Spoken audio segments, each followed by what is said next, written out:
যদি এখন আমার সঙ্গে না যাও তুমি কিন্তু সারা জীবনের জন্য আমাকে হারাবো সাইমা। আমি আজকের পর থেকে তোমার কথা এক সেকেন্ডের জন্য মনে করবো না, not even a single second. আমি 3 দিনের মধ্যে বিয়ে করবো, 3 দিন, জাস্ট 3 ডেজ। জবান।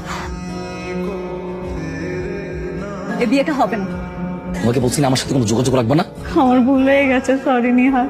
তুমি বিয়েটা ভেঙে দাও না। Just get out.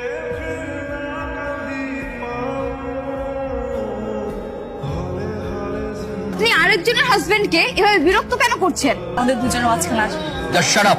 Who the hell are you? হ্যাঁ, ও আসবে না তো কে আসবে? আমার ওয়াইফ। কুল হও, কুল হও। তুমি কার সাথে কি কথা বলছো? একে বলে না কোনো লাভ নেই। এই মেয়ে না মরা পর্যন্ত তোমার পিছু কিছুতেই ছাড়বে না। আমি মরার আগ পর্যন্ত তোমাকে ছাড়ছি না। তাহলে মরে যাও। এখান থেকে চলো তো, এর সাথে কথা বলে কোনো লাভ নেই। আমাদের ঘোরার মুডটাই পুরো নষ্ট হয়ে গেছে। হ্যাঁ, ইউ রাইট। আমরা অন্য আরেকদিন, ঠিক আছে? চল। বিরক্তি।